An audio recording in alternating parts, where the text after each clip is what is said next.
Support for Consider This is provided by the University of Nebraska at Omaha College of Communication, Fine Arts, and Media.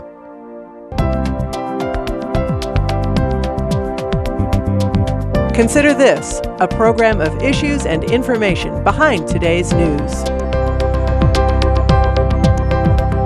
Coming to college or university is a huge transition. You're growing up, it's a new environment, you're meeting new people, there's an incredible workload, eating habits change, exercise changes, your whole view on everything changes. A lot of mental health issues, they don't really become evident until this period when students have to face a certain issue on their own. They have to seek help on their own. You have to constantly be the best possible version of yourself, and anything less than that is like you're a failure, you're inadequate. At least that's what I was feeling. You think that any problem that comes your way, you can solve it and you don't need anyone's help.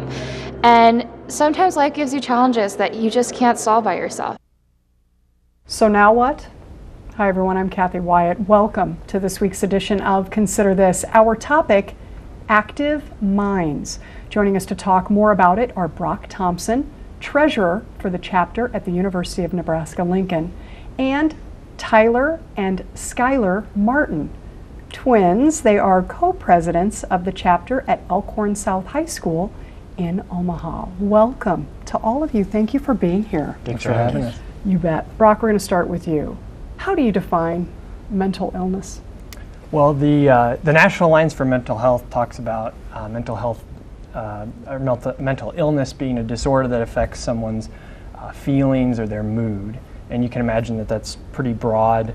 And so it encompasses a whole range of diseases ranging from mild depression and anxiety to what's often considered more serious schizophrenia and bipolar, post-traumatic stress disorder, and even eating disorders fall under the umbrella of mental illness. And so it's, I think, an important thing to recognize is that even within those, as diverse as mental illness is, even within those individual areas, there's a whole lot of diversity and varies on a case-by-case basis. Wow. And so in talking about that, Brock, I would imagine facts and figures, touching a lot of people. Tell us about that. Yeah. Well, I think probably some of the most striking figures would be the one that says 1 in 5 adults will experience mental problems with mental health in a given year, and 1 in 20 will have a serious mental health disorder in a given year. And I think for us, being a college student, I think our organization pays special attention to some of the figures that relate to college students. So there's a study that said that 30% of college students encounter or report feeling so stressed in the past year that they had a hard time functioning. And we know that suicide is a real leading cause of death among adolescents and young adults. And so those are statistics that really stand out in our heads and motivate us and all the people behind those statistics as we're going out and doing our work. And we don't necessarily, we always make a point not to say that we're not, we don't report those statistics to make people feel afraid or feel like they're going to have a mental illness, but we do think it's important that people recognize that mental illness is really prevalent, and it's very likely that they or someone they love will have mental illness, and so we want people to be aware of that and be educated and be able to advocate for themselves and their loved ones. Right. Talk about, Brock, because you're living the college experience right now. Talk about some of the stressors that those students are facing right now in this day and age. Yeah. Right? Well, I think we talk about studying. Obviously, is a huge transition coming from high school to college and being more independent studier. Of course, relationships continue getting more complex as you move through to college. The independence factor is especially important. Being on your own more, and I think they mentioned that in the promo video. But having to seek help on your own, and maybe not having as many close loved ones there living with you to help recognize when there's an issue, And so I think there's a whole range of issues that can come with college and all of those extra stressors. Yeah, and so typically then, how are those handled? And I'm saying typically because you just mentioned a whole variety, a whole laundry list Sure. of things that these young kids are dealing with. Typically, how do they handle that? Yeah, well, unfortunately, and this is sort of what motivated the creation of the group Active Minds, but typically, historically, there's been a lot of stigma associated with mental illness, and people haven't sought help. There's certainly ways to manage mental illness. It's often hard to sort of cure mental illness outright, but there's ways to manage it through medication and therapy and all sorts of things. But there's the sort of the challenge is getting people to be aware of what's available to them and feel comfortable seeking that out. And so at our university, we have counseling and psychological services that our group has a real close relationship with, and they provide a lot of mental health care, and they're often inundated with a lot of cases. But that kind of gives you a sense for mental health care and specifically mental health care at our university. It really does a nice job of establishing the need for the topic of the organization that we're going to be talking about, called Active Minds. For our viewers, tell us, what is that? Yes. So Active Minds is our tagline is changing the conversation on mental health, which you mentioned at the beginning of the show, and that's really what we're trying to do. It started actually at the University of Pennsylvania with a woman named Allison Malman, and it was motivated. Her brother Brian had silently struggled with mental illness for a period of time and ultimately took his life. And so that was a huge driver for her wanting to do something and make a change in mental health. And so she started the group Active Minds at the University of Pennsylvania, and it's since spread across the country to other universities and then eventually to high schools as well. Yeah, and UNL, one of 400 Yes. right universities, and when people are signing on, they're pledging to certain things, and we're going to put that up for our viewers. But talk about how it was introduced to UNL. Yes. So, I was probably the spring of 2014. I saw a poster up in my dorm actually, and this was kind of at a time when there was some of the rare cases of mental illness where there's violent shootings. That was kind of in the news, and that was on my mind. And a family friend who had taken his life, that was on my mind. And I had recently been helped by mental health care, but had benefited from that. So that was really on my mind. I saw a poster that they were trying to get a Active Minds group started at UNL, and so I talked to my friend Gina, and we just kind of got some support. And over the period of the next 6 months or so, did what we needed to do to become a UNL student organization and a chapter of Active Minds. And so, sort of in the time since, we've benefited from a lot of people who have signed on, who just feel really strongly about the cause for mental health awareness, and have a lot of expertise. Probably a lot more expertise than I do. I'm actually an economics major. I'm sorry. We have a lot of psychology majors but all sorts of people who are just interested and passionate about mental health, who have family connections, and so in that time since, we've really kind of gotten a good group. Yeah, and as no one's immune, right? And so when you talked about a 6-month time frame, and we hear about this pledge, what are you pledging to do, Brock? Yes. So I think we kind of see ourselves as mental health ambassadors, being educated about mental health and being able to support those around us, particularly those that have mental issues or that are at risk of having a mental illness. And so we just pledge to be educated and to be able to support those, and to not have to help remove the stigma, whatever stigma might be surrounding seeking help or having the mental illness. And so that's our main goal. Okay. And Tyler, Brock is talking from a college level. You, though, and your brother know it from a high school perspective. And before we get into all of that, it goes without saying we should ask you where you go to school and tell us a little bit about Elkhorn. Elkhorn South. We go to Elkhorn South High School. Okay. Yeah, I'm sure the principal and those people would want to know. Tell us a little bit about the school itself. It's a fairly new school. I think he was the first class to graduate, right? Yeah. Class of 2012. Oh, wow. Maybe I should go back to Brock, would have a wealth of stuff to tell. Would you? All Well, good? yes, Elkhorn South is a great school, and so she mentioned we were actually the first graduating class, and we obviously didn't have Active Minds at that time, but I was really happy to hear that Active Minds had started up at Elkhorn South. Well, let's talk about that a little bit. Before I do it, though, Brock did a great job of painting a picture of college life and what the students are dealing with on that level, right? Paint a picture of high school today, a day-to-day example of what's going on in high schools, not just here in our area, but across the country. Tyler, why don't you start, and then Skylar, if you want to add something to that, that would be fantastic, just to give our viewers, those of us who've been out of school for a little while, an idea of what it's like today. Well, high school is a very important part of your life. You discover who you are. Your friends change, your habits change. You discover what you want to be and what you want to do.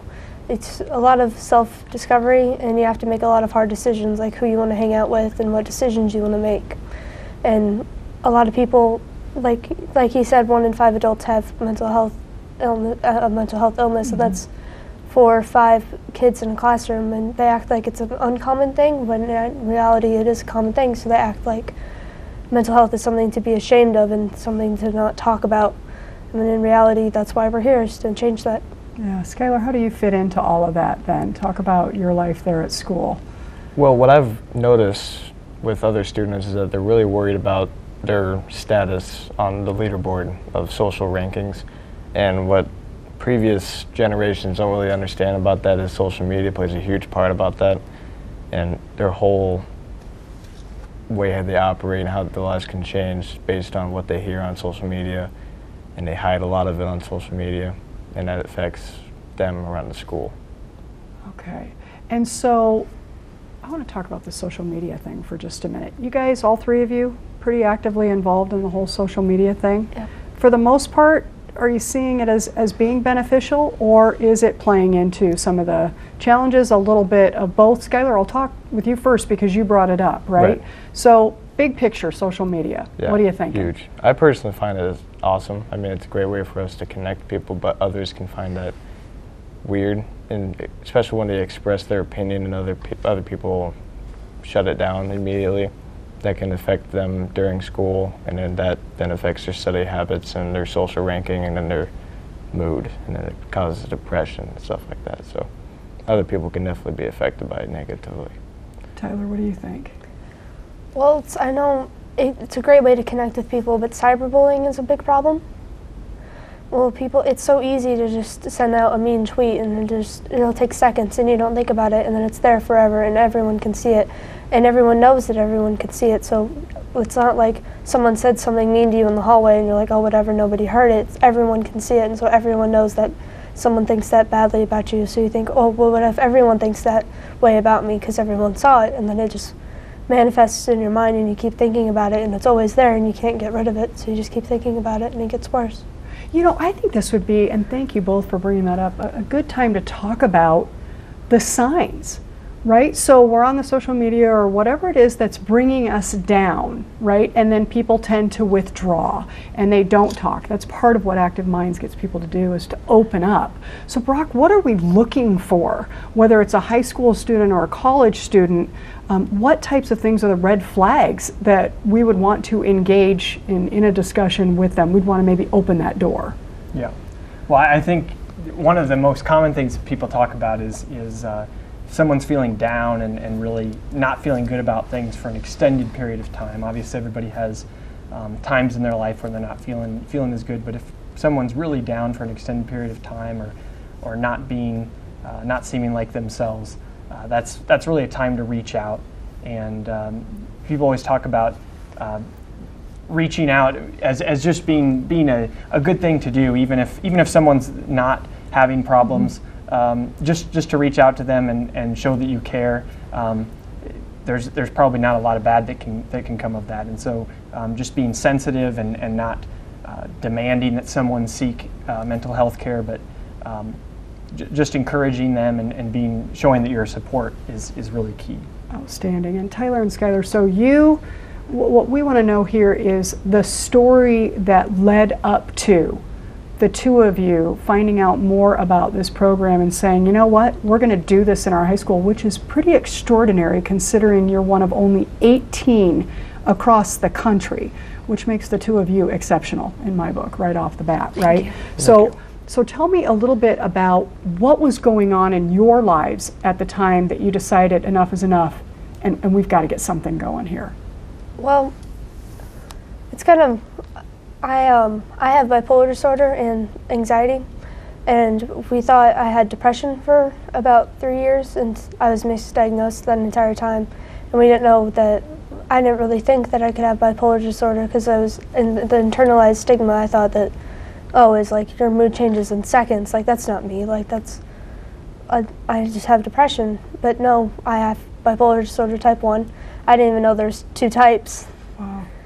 I didn't know that that was a thing or that I could have it, but we finally sought the correct treatment, and I'm a million times better, and we were looking for scholarships online because there are mental health scholarships if you have one, of mental illness, and we stumbled upon Lincoln because that's where me and Skylar want to go, and we saw Active Minds, and we just thought, well, we both go there, and we have experienced the stigma through me and my sister, how we just, sorry.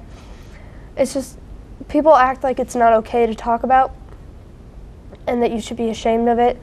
Like, and they use, like, oh, that girl, have you seen her arm? She cuts herself. Or like, oh, did you see that girl? She tried to kill herself last night. When they talk about it like it's something to be ashamed of, it's not necessarily a good thing, but it's something that you should be willing to help, not down talk. Yeah. And so we wanted to make a difference at our school because we know a lot of people are affected. Yeah, you're already making a difference, and I applaud all 3 of you for your courage. I mean, I just think that's extraordinary. Tyler, when you talk about bipolar disorder, right, you yourself in disbelief thinking, what in the world? Talk with us a little bit about what that is and what you go through on a regular basis with that so we can understand a little bit better. Okay. Bipolar disorder is characterized by mood swings, but they're not like immediate.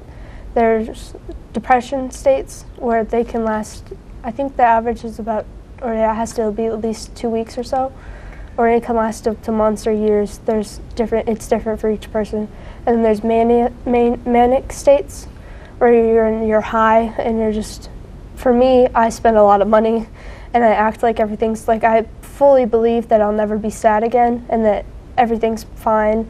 And I change a lot of things, like I'll be like, I'm going to join a gym and I'm going to join this fighting class and I'm going to change my style and I'm going to go get an organizer and be really good at school. And I change all of these things, and then the next hour, the next day, I wake up and I'm in a depressive state and I think I'll never be happy again. Okay, and so Skylar, you know this about your sister and you say, you know what, if we're going to do this, we're going to do it together. You guys were looking up some stuff about Lincoln and you saw Active Minds. And then what? Then what do you do? Well, while we were researching it, it's a national organization.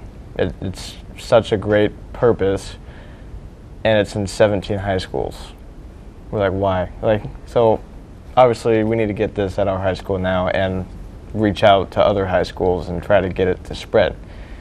So we went to our principal, and he was awesome about it. And once we got him in contact, and I'm sure you did as well, with other Active Minds representatives, it was quite an easy process, and I think a lot of other high schools should consider it, and colleges, for sure.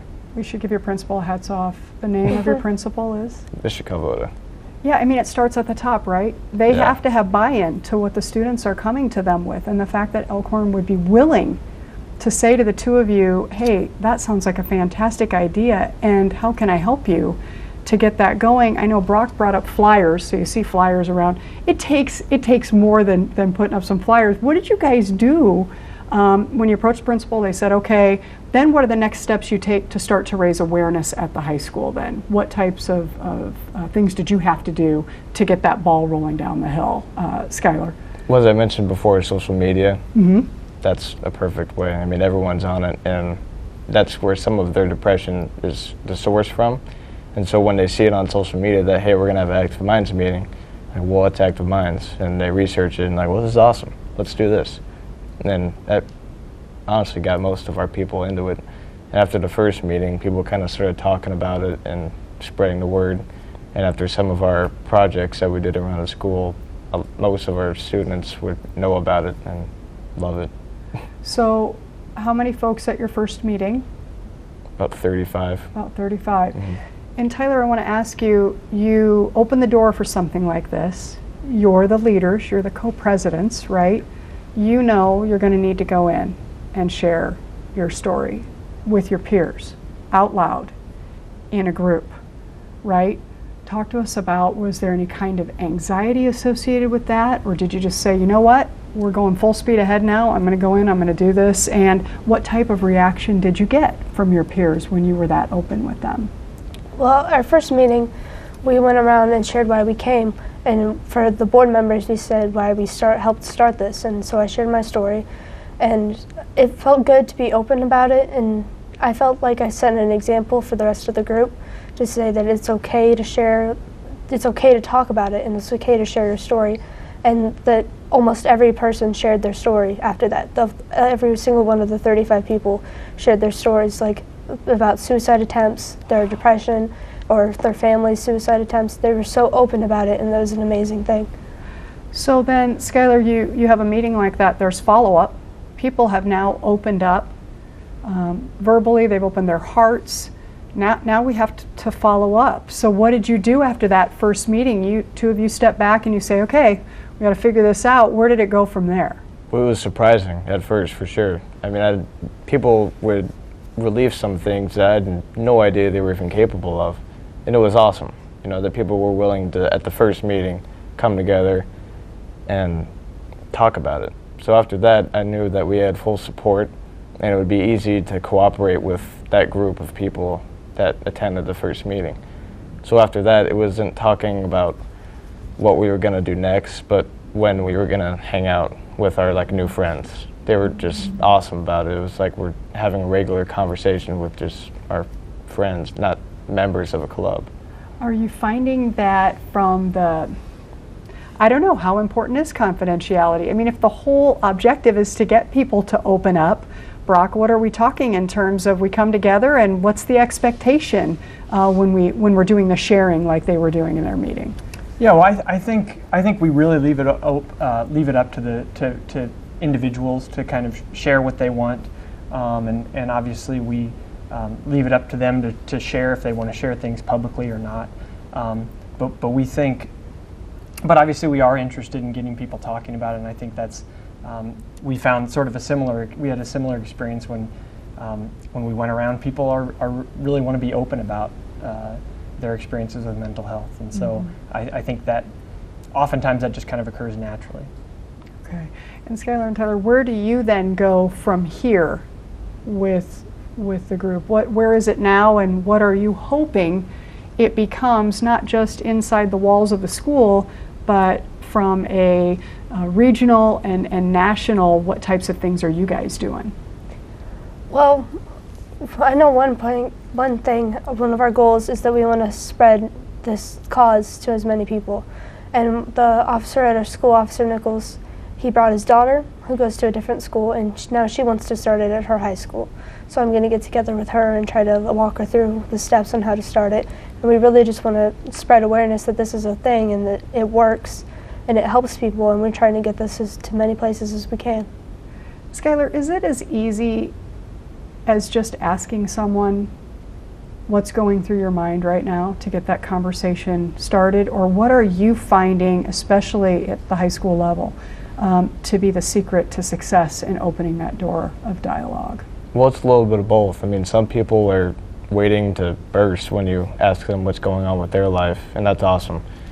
But some people, they have to be comfortable first before they're willing to admit what's going on in their life. But with the people that we've been working with at South, they're just amazing, and they're ready to push forward. It's just like hanging out with a group of friends. It's awesome. Trust is such a big issue, regardless of age. And for someone to get into a circle like that and start talking about themselves speaks volumes to the two of you in terms of your demonstrated leadership and the fact that you're willing to open up yourselves. I need to ask the question because not only are you siblings, but you're twins, for crying out loud. What has this whole project, this Engaging in Active Minds, done for your relationship as siblings? Well, I know I respect him a lot more. I care for him a lot more because this is always something I've been passionate about because it affects me directly, but to have him support me so much and to support this cause so much, even though it doesn't directly affect him, it just means a lot to me. And for me, it makes me extremely proud. I mean, talking about what she's been going on through in her life is one of the most strongest thing a person could do, and it's awesome. Pretty impressive. We have about a minute, Skylar. What haven't I asked that a high schooler would want to know right now? How to get started. Tell us. You need to talk to your principal and say, I want to start a student organization called Active Minds. And the fact that it's already a national organization doesn't mean you really need to start a whole lot of stuff. And it's super easy to get in contact with reps over at Active Minds. So it's easy. I mean, you just got to take the initiative and be a leader. Okay, thank you, Brock. Anything from you? I think I would echo what Skylar said. I think just really getting some buy-in for us, it was counseling and psychological services. I think it's really doable to start an organization. I think the one thing I would mention, I think, to people watching is just to recognize that though we're talking about the stigma associated with mental illness, there really is a lot of recognition about the problem of mental illness and awareness already. And you can hear they were talking about just the amount of support there is for mental illness. So. Thank you. Hey, I want to make sure that we put up this website. It's an amazing website, by the way. I was kind of surfing through that. Do we say surfing, you guys? Is that cool? Yeah. No, it's probably not even right, For is it? sure. Yeah, thank you. ActiveMinds.org. Skylar, Tyler, Brock. The thanks go beyond just saying it for everything that you're doing to make a difference. Mental illness is certainly an issue for people of all ages, and the fact you're starting where you are. Congratulations and keep up the great work. Consider This is an issues and information program produced by UNO Television. More information can be found at unotv.unomaha.edu. If you'd like to share your comments about this show, call UNO TV at 402-554-2516 during regular business hours, or email us at considerthis@tvmail.unomaha.edu.